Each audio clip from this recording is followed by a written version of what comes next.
I have a story to tell the citizens of New Jersey that I wanted to get it out a long time ago. It's about the corrupt New Jersey and about how it screwed a family that brought jobs to Cape May. It's about my father-in-law and my mother-in-law. They had a business in Cape May and Camden, and the kids burned it down. They had a big fire and put them out of business. So within about 6 months, my father-in-law always liked the ocean, so he moved to Cape May. And he was a fisherman too. And after about 6 or 8 months, he was all-around resident, all year-round resident, and he met with the politicians and this and that, and they found out that he had a business in Camden. So they thought about, they said, look, we really need jobs here. Do you think you could go back in business? And my father-in-law wasn't that old. So he felt like he wanted to build something that his son and daughter would have later on in life. So he contacted his customers, and he was friends with everyone, and they were happy to see him maybe go back in business. So he decided to go back he decided to build a building, but he had to have provisions to protect him. So the provisions were that he wanted a lease forever. And they said, okay, we'll give you a lease forever. The place will be yours forever. They could never come and touch it. So he decided to sign. He had his lawyer. They had their lawyers. They signed all the agreements, and he had the lease. And that was the main thing, because the building was built on their ground. And the most important thing of this story is that he had that lease forever, that they could never touch it. They would have to buy him out. And later on, about 6 months after he had the place built, and he started his business, and he started even hiring people, they came back and said that the lease forever, they just had a new law. The new law was passed that they couldn't have that. It had to be dated.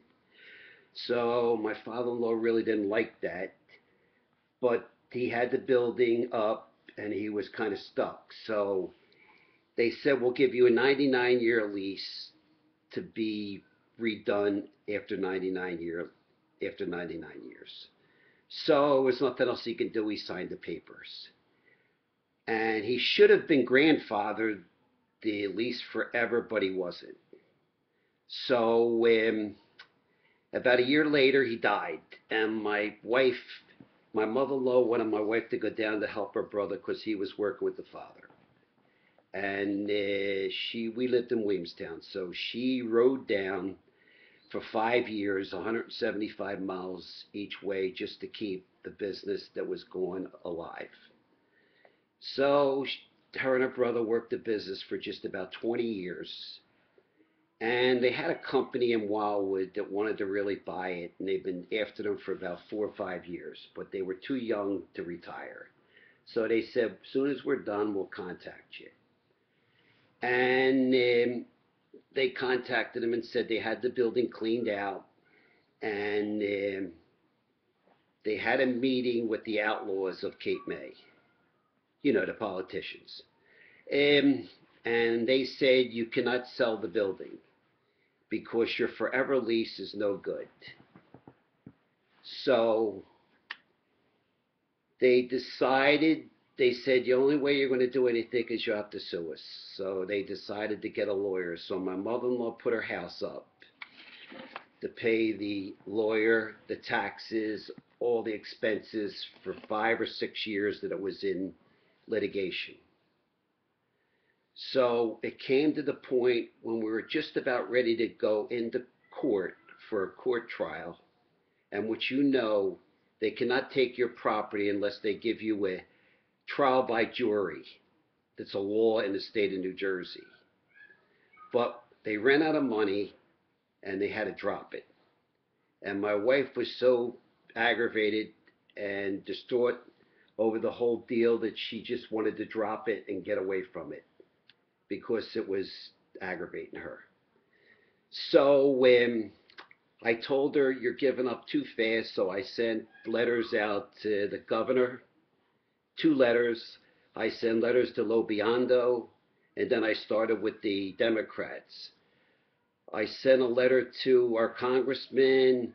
I talked to Steve Sweeney at a meeting where he was having it at Camden County College, and he said he would help me, and nobody really helped you. Unless you're in the clique, you'll never get helped. They don't care about the little guy. The little guy, they just step on you and throw you under the bus, the politicians do. So in the meantime, my wife had to get a bus job because the money that she would have gotten from the building was estimated to be worth $800,000. Well, they wanted the politicians to buy it, and they wouldn't buy it, and they didn't even ask for that much money. They were willing to take half. So, but that wasn't fair. They should have gave them whatever the building was worth and didn't go. They got the taxpayers to pay for their lawyers, and my family, my wife's family, had to pay for the lawyers out of their pocket.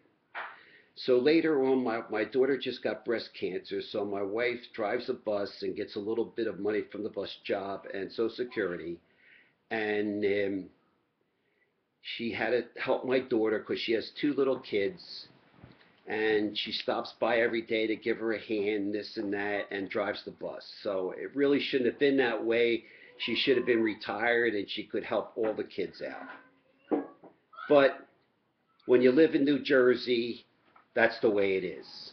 They steal your property, throw you under the bus, and kill you. But, oh, it went out. Jeez, that means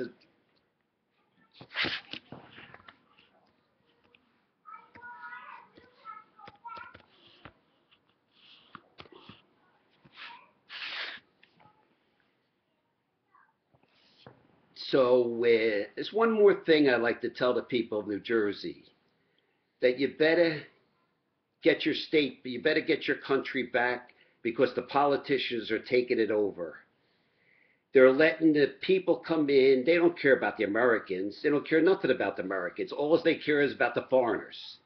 If I row into Wildwood from Haiti, they'll take me in. They'll give me free food. They'll give me free medical, and they'll give me a check. But people that build the building in Cape May, this is what they do to them. So Americans, you better wake up and take your country back, or you ain't going to have no country. Well, that's it. Thanks for listening to my story. Oh, I'd like to tell